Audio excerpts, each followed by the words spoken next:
Hey everyone, and welcome back to another video. In this video, I'm going to be going over, is the JBL Clip 5 waterproof? Now this video is going to be particularly useful for individuals. Let's say that you just got the JBL Clip 5 and you want to go ahead and use it by the pool or possibly even submerge it.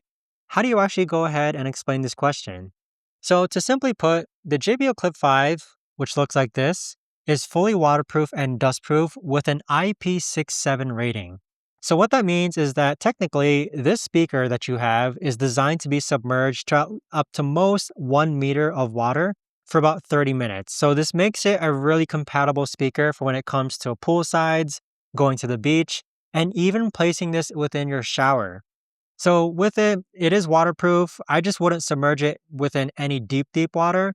And as far as submerging it goes, I don't think you technically have to place this inside water, but it's good to know that you can actually place this in the shower and it's okay that if it gets wet and such. But I hope this helps answer your question, guys. Thanks so much for watching, and I'll see you guys on the next video.